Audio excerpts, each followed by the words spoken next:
तो पासा जो होता है एक घन ही है। पासा क्या है? घन है। और घन में कितना सतह होता है? 6 गो सतह होता है। और ध्यान देने वाली बात क्या है कि 6 गो सतह में एगो सतह जो होता है उसमें 4 गो उसका निकट का सतह होता है और एगो जो होता है उल्टा होता है, विपरीत होता है। यानी 4 गो निकटवर्ती होता है, उसी को हम समीपवर्ती भी कह देते हैं। कोई लोग कह देगा कि अगल बगल वाला, कोई कह देगा कि पड़ोसी। यानी एक सतह का 4 गो पड़ोसी सतह होता है। 4 गो कौन सतह होता है? और एगो सतह जो होता है वो विपरीत होता है। जैसे कि घर देख लो, मान लो कि ये घर घन का आकार का, तो इस दीवार के अगल बगल में कौन कौन है? छत है, जमीन है, ये दीवार है, ये दीवार है। 4 गो हो गया। इसके उल्टा में कौन है? वो दीवार है। छत के उल्टा में कौन है? जमीन। अब बाकी ये चारों क्या है? उसका निकटवर्ती होता है। यानी किसी भी पासा में 6 गो सतह में से 4 गो सतह निकटवर्ती होता है, यानी पड़ोसी सतह होता है, और एगो जो होता है वह विपरीत होता है। और क्वेश्चन जब भी रीजनिंग का पूछता है वो हमेशा याद रखिएगा, रीजनिंग का जब भी क्वेश्चन पूछेगा वो विपरीत का पूछता है। कैसा पूछेगा? विपरीत। हाँ, कि इस सतह के विपरीत सतह में क्या होगा। केवल जरूरी नहीं कि खाली विपरीत नाम दे देगा, कह देगा कि अगर एक ऊपर है तो नीचे कौन होगा, तो ये विपरीत ना हुआ। अगर 2 सामने है तो पीछे कौन होगा, तो ये विपरीत ना हुआ जी। तो पासा में कभी भी अगर क्वेश्चन पूछता है आपसे तो किसका पूछेगा? विपरीत का। किसका पूछेगा? विपरीत का। अब जो पासा होता है वो 2 प्रकार का होता है। कितने प्रकार का? देखो, एक होता है मानक पासा और एक होता है सामान्य पासा। मानक पासा और सामान्य पासा। अब देखिए दोनों में अंतर क्या है, इस दोनों को समझते हैं। तो सबसे पहले हम लोग समझ लेते हैं कि मानक पासा। देखिए, मानक पासा का मतलब होता है कि अगर उसके विपरीत सतह को जोड़िएगा ना तो 7 हो जाएगा। 7 हो जाता है। मानक पासा में विपरीत सतह को जोड़ने पर कितना हो जाता है? 7 हो जाता है। अब जैसे आप क्या बोलते हैं, जो लूडो खेला जाता है, उस लूडो में का जो पासा होता है उसको आप लीजिएगा तो देखिएगा ऊपर 1 रहेगा तो उसके नीचे क्या रहता है? 6 होगा। अगर इधर 3 है तो इसके इधर क्या रहता है? 4 रहता है। अगर इधर अगर 2 को आप ऊपर कीजिएगा तो नीचे क्या जाएगा? नीचे 5 हो जाएगा। समझ रहे ना? क्योंकि विपरीत सतह का योग कितना जाता है? 7 हो जाता है। तो अगर विपरीत सतह का योग, किसी भी पासा के विपरीत सतह का योग अगर 7 हो जाए तो वह मानक पासा है। कौन पासा है? मानक पासा। तो फिर सवाल ये उठता है कि सर वहां पर पासा तो नहीं ना रहेगा कि हम देख लेंगे कि 1 का नीचे कौन है, 2 के इधर कौन है, नीचे कौन है, 2 दाएं है तो 5 बाएं में कौन है। क्वेश्चन में जो दिया रहेगा वहां पर तो ये 3D आकृति है। पासा क्या है? 3D आकृति। जब 3D आकृति है तो तय है कि 3 को सतह दिखाएगा, पूरा सतह तो दिखेगा नहीं। किसी भी त्रिविमीय आकृति को हम बोर्ड पे पूरा आकृति नहीं दिखा सकते, पेपर पर कॉपी पर हम पूरा उसके सतह को नहीं दिखा सकते हैं। तो तय है कि 3 को छिपा रहेगा। तो वहां हमको कैसे पता चलेगा कि नीचे कौन है? तो उसका नियम यह है कि अगर आपको क्वेश्चन पेपर में बनाना रहे कि पता करना रहे कि ये मानक पासा है कि नहीं है, तो वहां तो हमारे हाथ में पासा नहीं रहेगा कि हम देख लेंगे ऊपर 1 तो इसके नीचे देखिए कितना है। समझा रहे ना? तो वो उसका नियम होता है कि अगर कोई पासा का प्रारूप दिया हुआ है, प्रारूप कहने का मतलब है कि पासा को जब हम उछालते हैं तो 3 को फोटो दिखाई देता है। देखिए ऐसा ही एक पासा दिखाई देता है।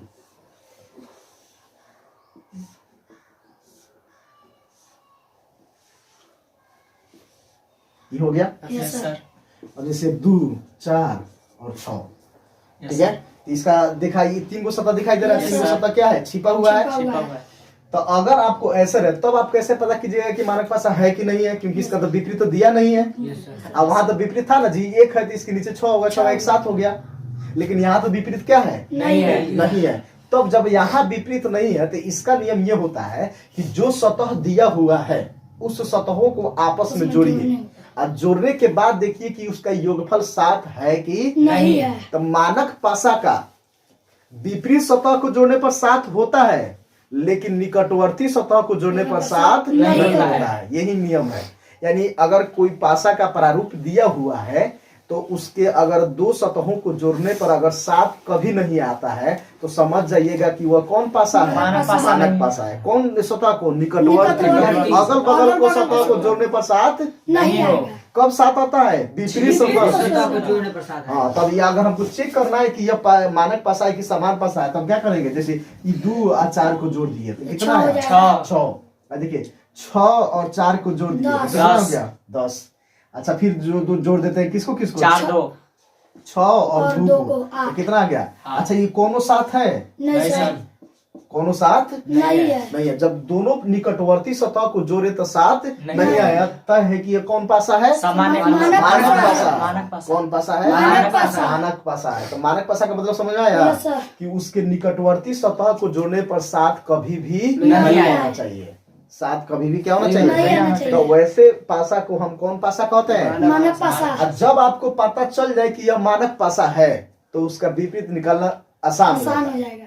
आपको सोचने की जरूरत नहीं है। अगर हम पता कर लिए, सब जोड़ के देख लिए कि साथ नहीं आ रहा है, तो तय है कि कौन पासा है? मानक पासा है। जब ये मानक पासा है तो इसका विपरीत का योग कितना होगा? 7 होगा। तब 1 का विपरीत क्या हो जाएगा? 6 और 6 का विपरीत क्या हो जाएगा? और 3 का विपरीत क्या हो जाएगा? और 4 का विपरीत क्या हो जाएगा? समझ में आ रहा है? अच्छा, 2 का विपरीत क्या हो जाएगा? और 5 का विपरीत क्या हो जाएगा? लेकिन कब? जब मानक पासा रहेगा तब। जब मानक पासा रहेगा तब, यानी जब स्टैंडर्डाइज रहेगा तभी ये चीज होगा। समझ में आ गया ना? क्या रहेगा? ये किसी ना किसी दो सतहों को जोड़ने पर क्या हो जाएगा? 7 हो जाएगा।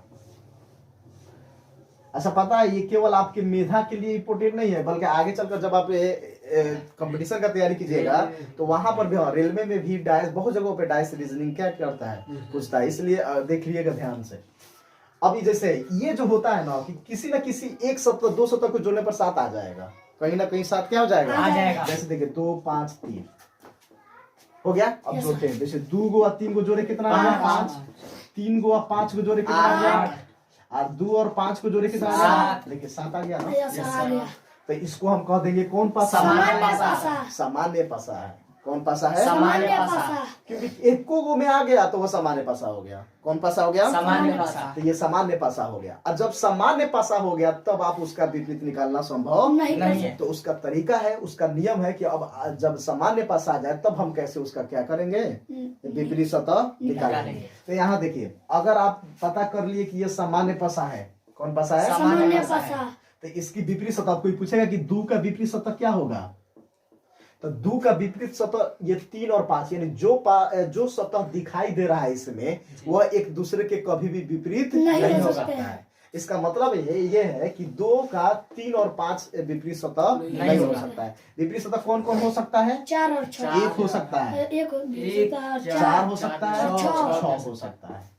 1 4 और 6, इस तीनों में से कोई भी इस 2 का विपरीत सतह क्या हो जाएगा? अगर कोई पूछे 5 का विपरीत सतह क्या हो जाएगा? 1 4 4 6, यही चीज।